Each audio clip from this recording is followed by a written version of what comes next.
আজ থেকে ৪-৫ দিন দক্ষিণবঙ্গে অসহ্য গরম। দক্ষিণবঙ্গে আরও নিম্নচাপের প্রভাব নেই, তবে উত্তরবঙ্গে মৌসুমী বায়ুর প্রভাবে আজও কিছু কিছু জায়গায় বৃষ্টিপাত হবে।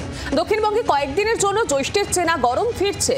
চটচট করে বাড়বে তাপমাত্রা। আগামী ৩ থেকে ৪ দিনে অন্তত ৪ ডিগ্রি সেলসিয়াস তাপমাত্রা আরও বাড়তে পারে। কলকাতার ঘরে বাইরে চরম পর্যায়ে পৌঁছবে এই জলীয় বাষ্পের অস্বস্তি। অন্যদিকে উত্তরবঙ্গে যদি নজর রাখা যায়, সেখানে বৃষ্টির পরিমাণ কিন্তু আরো বাড়বে। প্রবল বৃষ্টির সম্ভাবনা রয়েছে দার্জিলিং সহ ওপরের ৫ জেলাতে। ভারী থেকে অতি ভারী বৃষ্টির কমলা সতর্কতা দার্জিলিং, কালিম্পং, আলিপুরদুয়ার, কোচবিহার এবং জলপাইগুড়িতে রয়েছে।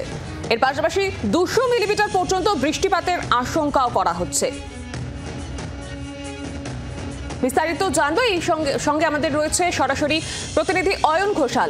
অয়ন, অবশেষে নিম্নচাপের প্রভাবটা কেটে গিয়েছে, কিন্তু কোথায় কোথায় বৃষ্টিপাতের সম্ভাবনা রয়েছে এবং দক্ষিণবঙ্গে কি অবস্থা রয়েছে বিস্তারিত জানাও।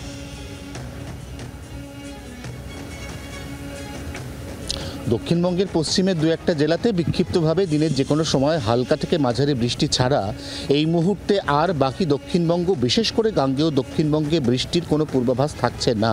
উল্টে দোসর হতে চলেছে বাড়তে থাকা তাপমাত্রা এবং চূড়ান্ত পরিমাণে আপেক্ষিক আর্দ্রতা বা জলীয় বাষ্প।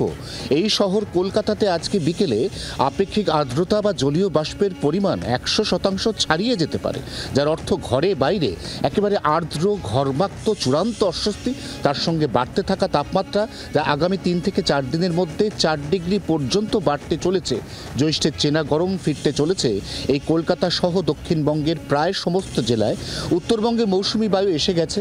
মেঘালয়ের মধ্যে আটকে থাকা ওই সিস্টেম, যা একসময় গভীর নিম্নচাপ ছিল, এই দুয়ের যোগফলে উত্তরবঙ্গের একাধিক জেলাতে কাঙ্ক্ষিত বৃষ্টি বা তার থেকে বেশি বৃষ্টি পাওয়ার একটা সম্ভাবনা আছে।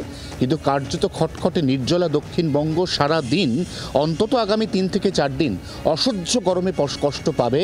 এবং দক্ষিণ পশ্চিম মৌসুমি বায়ু উত্তরবঙ্গের পর ঠিক কতদিনের মাথায় দক্ষিণবঙ্গে প্রবেশ করবে এবং কাঙ্ক্ষিত বৃষ্টিপাত ঘটাবে, এখন সেদিকেই কার্যত দক্ষিণবঙ্গবাসীর চাতক পাখির মতো অপেক্ষা। সৌম, বেশ, আপাতত ধন্যবাদ অয়ন। আমাদের সঙ্গে ছিলেন প্রতিনিধি অয়ন ঘোষাল।